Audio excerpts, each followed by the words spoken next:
Sudah terlihat ya? Sudah, Pak. Pertemuan hari ini ada dua materi yang akan coba dibahas. Pertama, kelanjutan dari materi kita itu yang selanjutnya adalah review ya, untuk membahas kembali apa yang sudah kita pelajari sebagai bahan kajian UTS.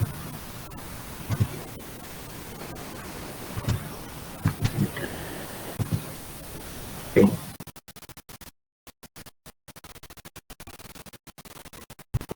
Bisa dilihat di sini ya bahwa interaksi antigen antibodi adalah sebuah interaksi yang sering menjadi bahan kajian ya. Bahan kajian di sini maksudnya bahan yang dilakukan oleh seorang, baik untuk pemeriksaan yang secara langsung maupun tidak langsung. Secara langsung misalnya untuk pengujian kehamilan. Untuk secara tidak langsung seperti apa, misalnya untuk pengecekan antibodi ya, seperti yang kita lakukan untuk pemeriksaan virus COVID yang mematikan, tidak langsung dari banyak.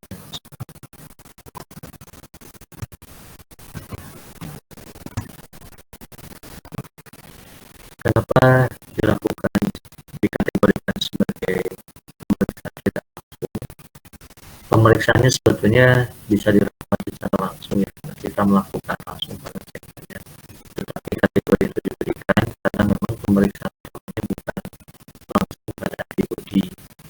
Pemeriksaan yang baiknya adalah melalui pengecekan DNA virusnya atau RNA virusnya secara langsung, misalnya melalui pengecekan PCR ya, metode PCR, sehingga kategori pemeriksaan antibodi dikategorikan sebagai pemeriksaan tidak langsung. Itu didasarkan pada itu. Berarti pemeriksaannya tidak langsung ya, tidak langsung tes antibodinya ada tidak gitu ya, ada misalnya. Itu dilakukan langsung, tetapi karena pemeriksaannya bukan bersifat utama, maka dikategorikan sebagai pemeriksaan tidak. Hampir semua pemeriksaan interaksi antigen antibodi memang dilakukan secara langsung, secara lab basah ya, maksudnya dalam praktek. Sebetulnya apa yang terjadi ketika mereka berinteraksi ya, di sini dikatakan bahwa interaksi antigen antibodi terjadi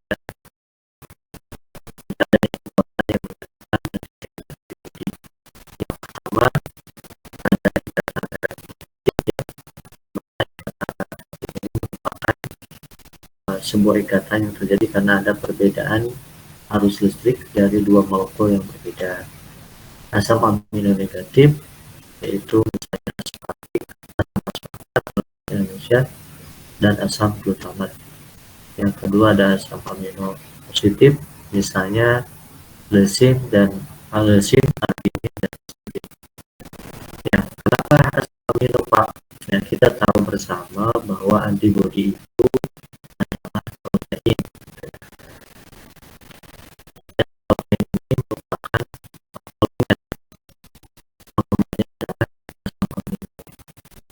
asam amino itu kan ada 24 ya. Nah, silahkan dihafal. Dan di antara pembagiannya ada asam amino negatif, ada asam amino positif, berdasarkan samping industrinya. Misalnya asam amino negatif apa tadi, asam aspartat misalnya, dia tergolong pada asam amino negatif. Dia akan bergabung dengan asam amino positif, maka akan membentuk ikatan elektrostatik. Kemudian antigen juga beberapa atau banyak yang kandungannya adalah protein, walaupun ada beberapa juga yang polisakarida begitu ya. Mungkin teman-teman kemarin membahas atau menjawab pertanyaan yang ada pada Google Classroom. Ada juga yang menyatakan bahwa jenis antigen itu ada yang polisakarida, protein. Misalnya terjadi interaksi antara antigen antibodi di mana antigennya adalah protein, kemudian antibodi juga sudah pasti protein, maka terjadi interaksi asam amino di situ, asam amino negatif dan asam amino positif, maka akan terbentuk ikatan elektrostatik. Kemudian yang kedua ada ikatan hidrogen.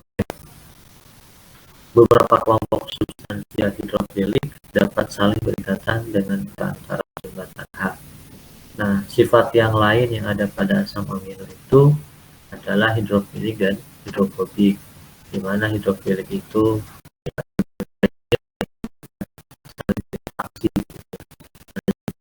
hidrofobik, maka dia akan menolak jika ada kandungan air di situ. Nah, ikatan hidrogen ini saling berikatan karena dia hidrofilik melalui perantara jembatan H. Lebih lengkapnya mungkin teman-teman juga sudah paham ketika belajar kimia dasar, ya, kemudian ada kimia lanjutannya, gitu. Itu sudah lebih memahami. Nah, dan itu terjadi pada interaksi antigen antibodi. Kemudian ada hidrofobik. Ikatan hidrofobik ini sekitar 50% terjadi di interaksi antara antigen antibodi. Selain itu juga ada interaksi van der Waals, di mana elektron berfluktuasi sekitar molekul dan mengadakan polarisasi atom di sekitarnya. Jadi interaksi antigen antibodi ini melibatkan kurang lebih ada 4 interaksi yang terjadi di antara mereka. Untuk melengkapi ini, ya, kami harapkan silakan teman-teman buka lagi terkait dengan elektrostatik untuk lebih memahami sebetulnya seperti apa elektrostatik, ikatan hidrogen, hidrofobik, van der Waals. Tetapi pada prinsipnya apa yang disampaikan pada slide ini sudah mewakili. Kemudian, nah ini misal contoh ya, ini penjelasan lebih lanjut terkait interaksi antara antigen dan antibodi. Di sini ada penjelasannya gaya pengikat epitop dan juga FAB. Epitop ini seperti kita ketahui bersama, dia merupakan bagian terkecil dari antigen yang berinteraksi langsung dengan antibodi. FAB ini merupakan wilayah di mana antibodi berikatan langsung dengan bagian terkecil dari antigennya. Di sini ada elektrostatik, ya, antara perubahan oposit, ya, misalnya ini NH3+ dengan COO-. Nah, ini ada perbedaan muatan karena mereka sering berinteraksi. Kemudian ada ikatan hidrogen, ya, karena ada keelektronegatifan, gitu ya. Tadi poin utamanya ada jembatan H. Nah, ini ada. Kemudian ada van der Waals, adanya awan ini ya, muatan yang melingkupi di antara mereka. Gitu. Kemudian ada hidrofobik, ya, yang tidak suka air. Ini kurang lebih ada sekitar 50% di antara interaksi antara antigen dan antibodi. Nah, ini adalah gambaran secara langsung bagaimana mereka berinteraksi. Kemudian ada aspek kimia reaksi antibodi dan antigen. Mereka bereaksi secara spesifik, ya, seperti kita ketahui bersama, dan saya juga sudah pernah menyampaikan bahwa antibodi ini sifatnya spesifik, ya, walaupun sebetulnya mereka juga bisa bereaksi dengan yang sebelumnya itu memiliki kemiripan dengan antigen yang akan bereaksi kemudian. Maksud silang di sini begini maksudnya. Misalnya kan si A ini akan berikatan dengan A+. Karena sifatnya spesifik, jika bukan A+, maka si A ini tidak akan bisa berinteraksi. Dia hanya akan mengenali A+ ini. Tetapi A ini itu bisa sebetulnya berinteraksi silang. dengan antigen yang lain yang sifatnya itu mirip dengan A+, meskipun dia bukan A+. Dengan demikian, sekalipun dia spesifik, tetapi dia masih bisa bereaksi serang dengan catatan betul-betul mirip gitu ya. Kemudian mengikuti keseimbangan kimia, HP plus AB bisa reversible ya, HPAB, jadi mereka bereaksi dan saling berikatan. HP ini merupakan molekul hapten atau epitop dari antigen, AB ini adalah antibodi. Artinya tanda silang arah kiri kanan itu kan seperti teman-teman ketahui ya, mereka bisa reversible, artinya dia bisa dipisah kembali antara antigen dengan antibodinya. Kemudian reaksi berlangsung melalui ikatan antara epitop dan wilayah FAB atau wilayah di mana epitop itu berikatan.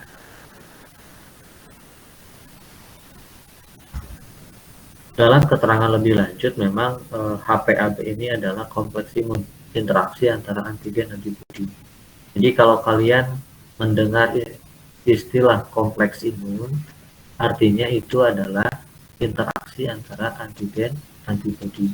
Adanya ikatan antara antigen antibodi, itu disebut dengan kompleks imun. K1 dan K2 ini kecepatan reaksi, di mana K adalah konstanta keseimbangan reaksi.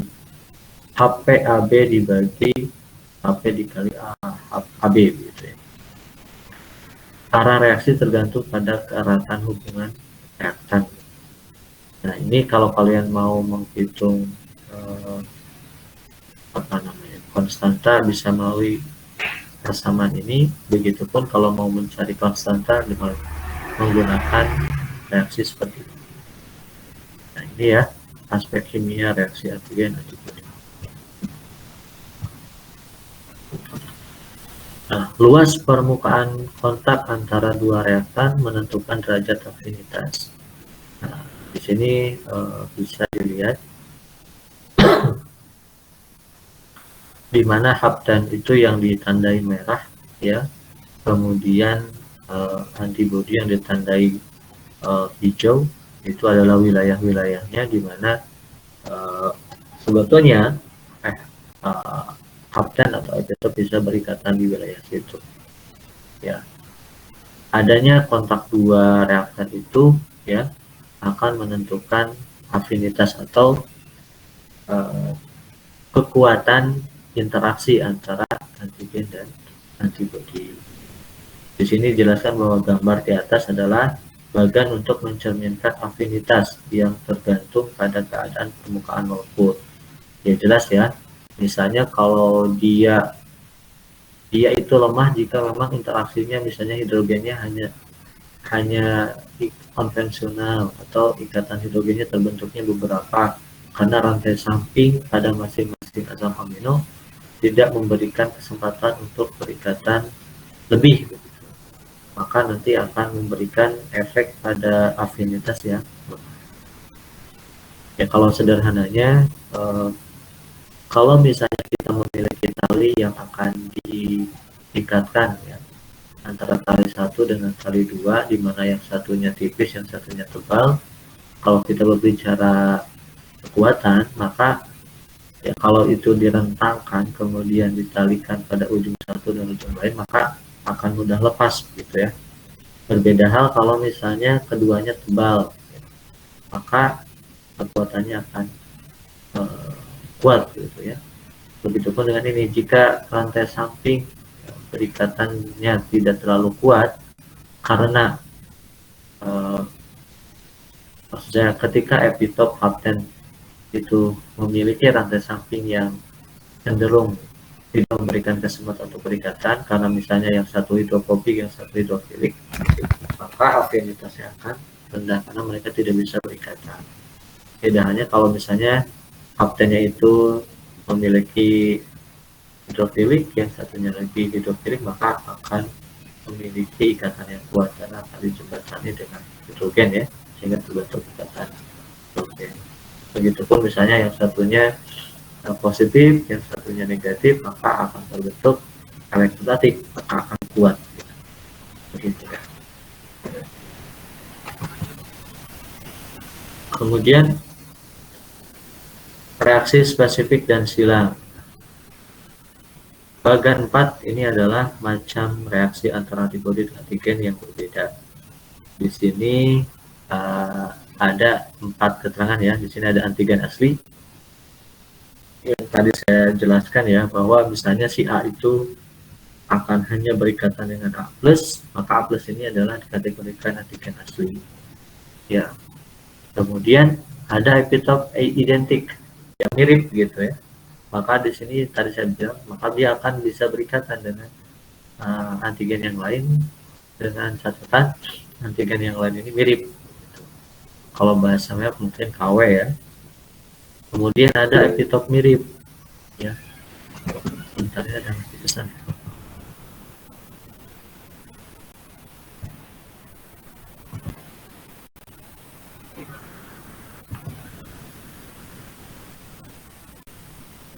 Oh ya, sudah saya akses ya.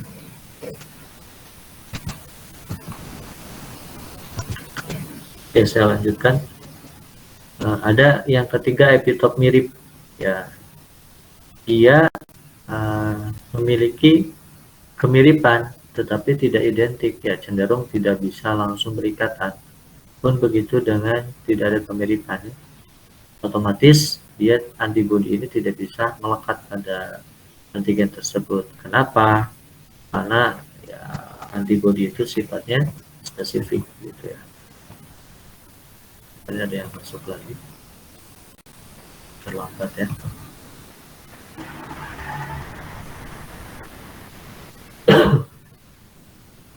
Ya, di sini bisa dikategorikan berdasarkan gambar di sini.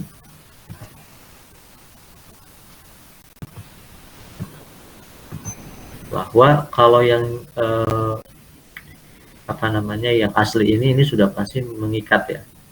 Tetapi yang identik dengan mirip ini mereka masih bisa bereaksi silang, walaupun tentu ikatannya akan sedikit berbeda antara identik dengan mirip. Bisa digambarkan di sini mereka mungkin ikatannya tidak terlalu kuat tapi masih bisa berikatan. Sehingga di sini diberikan keterangan bahwa AG1 lebih besar daripada AG2, lebih besar daripada AG3. Nah, ini sudah pasti antara AG3 dan AG4 mungkin agak sedikit sama, tetapi AG4 tidak mungkin ada interaksi karena mereka atau karena antibodi ini sifatnya spesifik. Bagaimana cara mendeteksi interaksi dengan antibodi? Deteksi ini bisa dilakukan dengan serologi. Definisi serologi adalah ilmu yang mempelajari reaksi antara antibodi yang biasanya terdapat dalam serum untuk berbagai tujuan dan manfaat.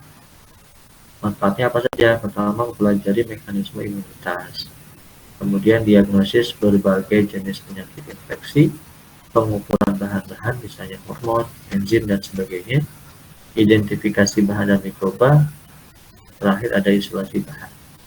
Nah, melalui serologi ini para analis bisa memanfaatkannya sebagai rujukan untuk mendapatkan informasi penting tadi yang manfaatnya untuk mekanisme imunitas misalnya apakah seseorang yang sudah terinfeksi bakteri atau virus atau antigen yang lain apakah sudah ada antibodinya di dalam tubuh, dicek gitu ya, maka mekanisme imunitasnya bisa kita dapatkan informasinya. Oh berarti misalnya ada nih antibodi, berarti terjadi reaksi imunitas. Kemudian diagnosis berbagai penyakit ya, ini tadi misalnya kayak COVID ya, kalau kemarin ya antibodi walaupun memang belum tidak sekuat informasinya atau hasilnya melalui PCR, tetapi setidaknya dia memberikan informasi penting ya. Ini awal-awal, pada awal-awal COVID muncul antibodi, ketika antibodi dicek, oh ternyata dia positif A atau positif COVID, maka dia bisa mendiagnosis berbagai jenis. Kemudian pengukuran bahan-bahan, ya, misalnya ada hormon gitu ya, enzim dan sebagainya. Seperti pengukuran CRP, CRP, ya. Ini kan merupakan salah satu pengukuran serologi ya. Apakah itu berkaitan dengan infeksi atau inflamasi atau yang lainnya, ya itu hal lain ya yang bisa kita pelajari selanjutnya. Tetapi pengukuran tersebut merupakan bagian dari keilmuan serologi. Kemudian identifikasi bahan dan mikroba. Misalnya kayak sekarang menggunakan COVID itu awalnya antibody, kemudian ada antigennya. Dibalik kan artinya, berarti yang kita cek adalah antigennya. Maka kita bisa mengidentifikasi di situ tuh ada mikrobanya, ataukah ada virusnya atau yang lainnya. Isolasi bahan ya, melalui proses dengan memanfaatkan ilmu serologi, kita juga bisa kemudian pada akhirnya bisa mengisolasi apakah di situ ada, misalnya kita dapati bahwa seseorang itu ada serologi ya, ada CRP, maka kita bisa kemudian isolasi CRP. Nah, dan seterusnya, itu contohnya. Kemudian dasar pemanfaatan reaksi itu apa? Salah satu reaktan dalam serologi harus diketahui identitasnya. Nah, yang paling penting ketika kalian akan memeriksa dengan memanfaatkan keilmuan serologi, kalian harus memahami salah satu reaktan dalam serologi tersebut, identitasnya seperti apa. Memang idealnya kita mempelajari serologi secara terpisah ya. Mungkin di analis ini dipelajari serologi atau belum? Ada tidak mata kuliahnya?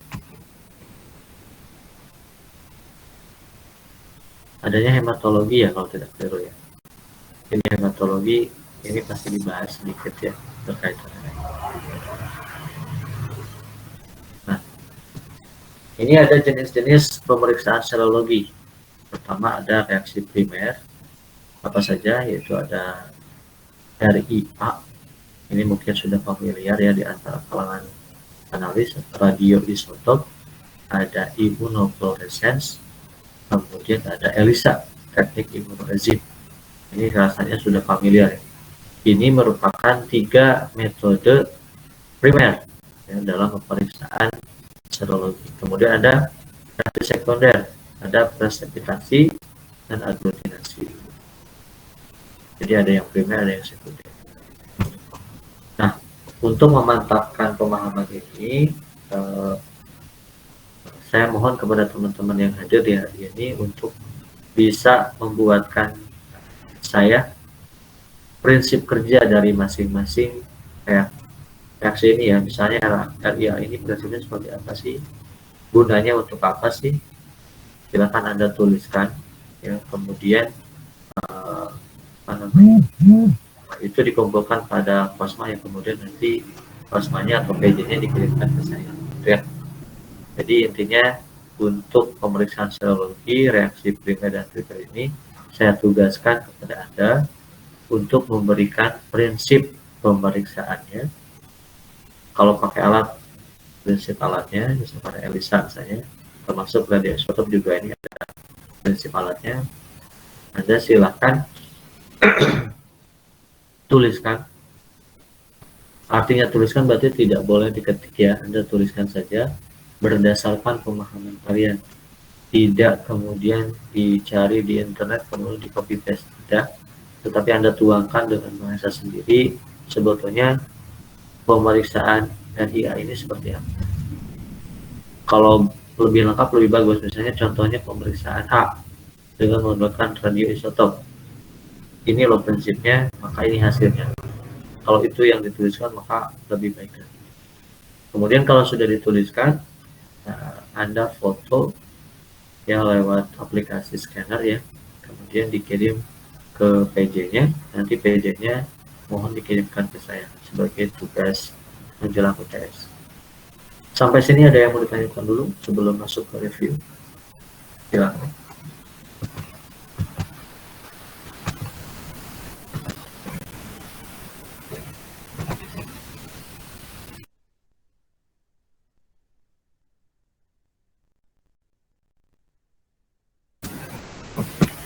Tidak ada? Baik, kalau tidak ada, saya langsung ke review ya. Jadi kita sudah belajar lumayan banyak ya, dari mulai yang kemarin sistem imun sederhana, kemudian bagaimana mengaktifasi antigen, antibodi, molekul pengenal antigen, termasuk hari ini interaksi antigen antibodi. Jadi kalau boleh saya review secara sederhana, pertama, sistem imun itu bekerja secara otomatis, artinya mereka akan bekerja, akan merespon begitu ada antigen masuk. Antigen itu tentu jenisnya banyak, ada mikroorganisme, ada racun, misalnya lagi ada minuman yang bagi tubuh ini akan merugikan, begitu. Itu akan langsung bereaksi. Bagaimana reaksinya? Tergantung pada jenis sistem imunnya. Sistem imun itu kan ada dua, ada alamiah, ya, ada yang adaptif, begitu ya. Yang alamiah seperti apa? Ya, yang ada lapis pertama misalnya kulit, gitu ya, bulu hidung, gitu. Kemudian ada keringat dan seterusnya. Lapis kedua apa? Misalnya ada demam dan seterusnya, ada sel imun juga di situ. Nah, lapis pertama ini ya tentu dia bekerja lebih kasar, ya. Maksud kasar di sini adalah mereka melindungi apapun yang akan mengganggu kesehatan kita, mereka akan langsung bereaksi. Reaksinya sama, tidak berbeda-bedakan. Kemudian kalau lapis pertama ini lolos, berarti kan ukuran partikelnya cenderung lebih kecil ya, maka dia akan kemudian bisa masuk. Nah, di situ ada lapis kedua yang kemudian melawan. Jika lapis kedua ini ternyata masih bisa ditolong oleh antigen, maka yang akan dirangsang kemudian adalah sistem imun adaptif. Ya, apa saja? Ya tentu respon imun adaptif ini aktif kalau misalnya ada bantuan dari imun tadi, imun alamiah, sel imun alamiah. Apa saja? Ya, sistem imun alamiah ini salah satu jenisnya adalah yang berbentuk sel fagosit ya. Sel fagosit ini ada yang memiliki kemampuan untuk mempresentasikan antigennya, begitu. Misalnya makrofag. Makrofag ini merupakan salah satu contoh antigen presenting cell atau sel yang dapat mempresentasikan antigen. Nah, ketika berbicara tentang APC atau antigen presenting cell atau sel yang bisa mempresentasikan antigen, berarti kita membicarakan tentang molekul pengenal antigen. Apa itu? MHC, Major Histocompatibility Complex. Lengkapnya ada di PPT yang sudah di-share ya. Nah, Major Histocompatibility Complex ini ada dua jenisnya, ada MHC1, ada MHC2. Ya. MHC1 ini ada di semua sel yang berinti. Jadi semua sel tubuh kita yang memiliki inti, dia memiliki MHC. Tujuannya apa? Tujuannya adalah untuk mengaktifkan sel sitotoksik atau sel yang lainnya yang berfungsi untuk menghancurkan, misalnya sel natural killer, ya. Tapi pada prinsipnya adalah memanggil atau mengaktifasi sel sitotoksik. Untuk apa? Untuk menghancurkan sel yang memanggilnya tadi.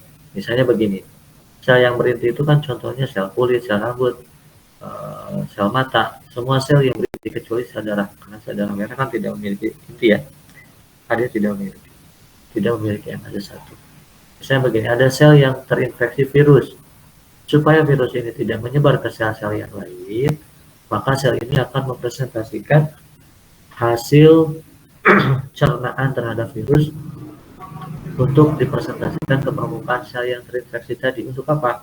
Untuk memanggil atau mengaktifasi sel sitotoksik, yang kemudian nanti sel yang terinfeksi tadi akan dihancurkan oleh sel sitotoksik. Supaya apa? Supaya sel-sel tetangganya tidak terinfeksi. Nah, itu MHC1. Kalau MHC2 seperti apa? MHC2 ini ketika ada antigen masuk nih, dia MHC2 ini sebelum ke sana, MHC2 ini hanya dimiliki oleh antigen presenting cell. Tujuannya adalah untuk mempresentasikan atau memunculkan antigen ke permukaan sel tersebut untuk mengaktifasi sel T helper. Nah, beda ya. Kalau tadi MHC1 adalah sel T sitotoksik, MHC2 ini sel T helper. Bagaimana mekanismenya tadi? Ada antigen masuk ke dalam tubuh, kemudian makrofag ini kan fungsinya salah satunya berpatroli ya. Maka ketika dia berpatroli bertemu dengan antigen itu, kemudian antigen itu dihancurkan. Nah, dari hancuran antigen tersebut ada molekul kecilnya kemudian diikatkan pada MHC2 yang ada di dalam tubuh antigen presenting sel makrofag. Maka oleh MHC2 dimunculkan ke permukaan sel APC tadi atau sel makrofag tadi. Nah, ketika sudah dimunculkan ke permukaan, maka secara otomatis si sel T helper ini akan datang menghampiri. Nah, kemudian karena sel T helper ini memiliki reseptornya akan terikat pada MHC2 yang ada molekul kecil antigen tadi. Ya, mereka berikatan.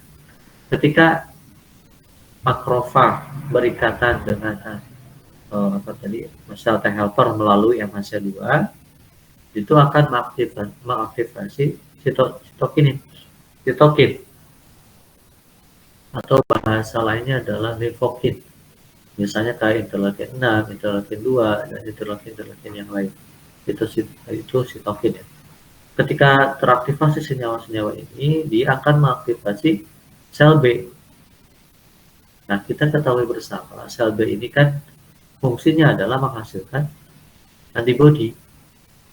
Nah, ketika teraktivasi sel B ini akan membelah. Yang satu menjadi memori, yang satu menjadi plasma. Memori tersimpan di dalam tubuh, jika suatu hari ada antigen yang sama masuk lagi ke dalam tubuh kita, nah sel memori ini akan membelah menjadi memori dan plasma lagi. Nah, sementara kalau plasma ini secara otomatis akan menghasilkan antibodi yang sifatnya spesifik untuk menghadang atau membantu untuk mengeliminasi atau menghancurkan antigen-antigen yang lain yang ada dalam tubuh kita. Antigen yang lain di sini bukan jenisnya yang lain, tetapi kan antigen itu tidak mungkin satu saja jumlahnya masuk dalam tubuh kita, tapi mungkin ribuan ya, atau mungkin sudah membelah dalam jumlah yang banyak, sehingga antibodi ini akan mencari antigen yang sama yang dihasilkan oleh makrofag tadi karena mengaktifasi sel T helper yang kemudian mengaktifasi sel B. Antibodi ini sifatnya spesifik, sekali lagi dia akan mengenali antigen awal tadi. Nah, inilah jawaban yang harusnya disampaikan pada soal yang saya sampaikan di Google Classroom. Ada beberapa orang jawabannya benar gitu ya. Yang sudah, tapi memang kurang lengkap, tetapi sudah bagus, sudah bisa menganalisis ke atas. Nah, ini adalah rangkaian bagaimana mengaktifasi sel B, mengaktifasi sel T helper, mengaktifasi sel T toksik. Nah, kemudian untuk mengaktifasi sel B, ternyata jalurnya selain melalui makrofag tadi, sel B ini memiliki reseptor di dalam tubuhnya gitu ya. Yang reseptor ini bisa mengenali banyak sekali jenis penyakit. Gitu. Karena dia memiliki reseptor, maka ketika ada antigen masuk ke dalam tubuh kita, itu ada juga yang langsung terikat pada reseptor sel B. Nah, ketika terikat pada sel B, maka sel B akan membelah yang menjadi plasma dan memori. Plasma menghasilkan antibodi tadi akan mencari antigen yang sama yang dikenali oleh reseptornya. Begitu, itu adalah proses bagaimana antibodi terbentuk. Nah, termasuk mayor histoprotein. Nah, antibodi ini adalah protein dan dia awet ya, bisa 2 mingguan di dalam tubuh kita bahkan lebih. Sementara kalau untuk sel memori itu bisa seumur hidup, tetapi kadang juga memang harus di booster juga. Tapi memang secara kalau tubuh kitanya baik saja, dijaga kesehatannya, sel memori itu punya panjang bisa. Tidak perlu lagi ada vaksinasi. Maksudnya seperti ini, kalau kalian sudah terkena penyakit cacar misalnya, maka secara otomatis tidak mungkin terkena penyakit cacar 2 kali. Kalaupun terkena, artinya bakterinya masuk atau virusnya masuk, itu hanya menginfeksi saja. Gejalanya tidak mungkin muncul. Kalau gejalanya muncul, otomatis berarti tubuh kita dalam keadaan sangat lemah, sehingga si memori sudah tidak ada lagi dalam tubuh kita, sehingga tubuh kita atau sistem imunitas kita bekerja lagi seperti awal dia bekerja sebelum sel memori ada. Nah, jadi kalau sudah divaksin COVID-19, idealnya kalian tidak boleh muncul lagi simptomnya atau gejala klinisnya. Mungkin iya virusnya masuk, tetapi tubuh kita sudah mengenal, sehingga bisa langsung mengeliminasi kembali COVID-19.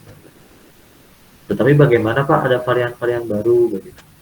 Nah itu ya, varian baru kan berarti ada mutasi di situ. Kalau mutasi kan berarti dia antibodinya tidak mengenal lagi siapa sih dia, gitu ya. Kalau dalam bahasa sederhananya mungkin dia operasi plastik begitu ya, sehingga wajahnya lebih tidak bisa dikenali betul dia apakah tidak begitu. Karena agak berubah, misalnya hidungnya lebih mancung, kulitnya menjadi lebih mulus dan sebagainya, sehingga tidak mudah lagi dikenali.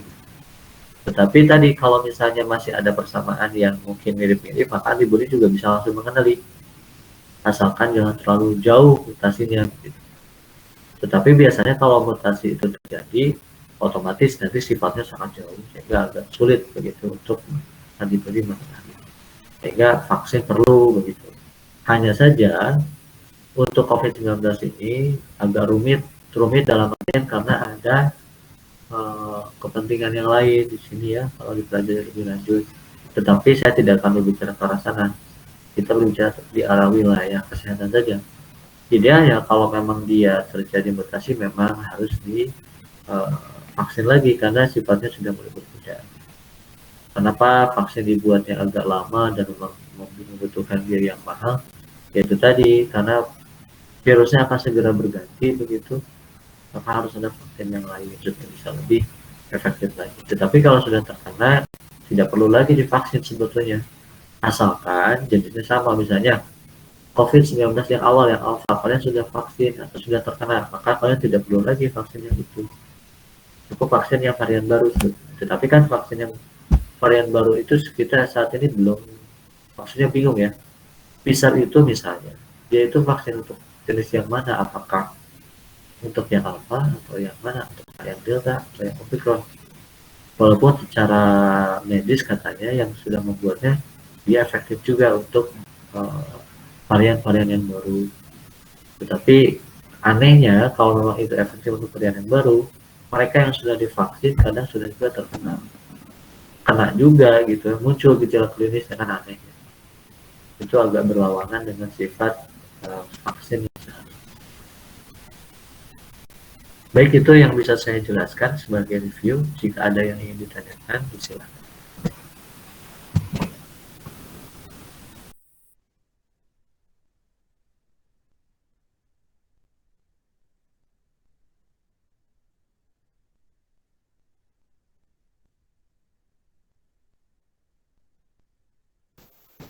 Tidak ada?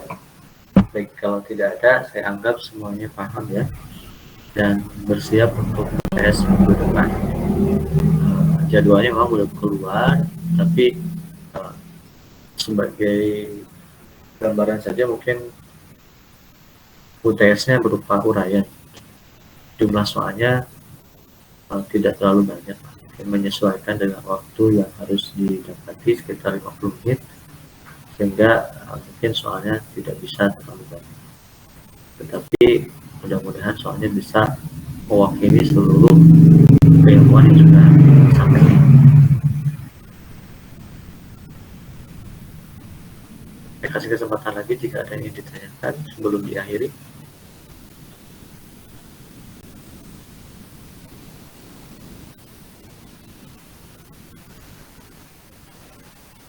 Baik, tidak ada ya.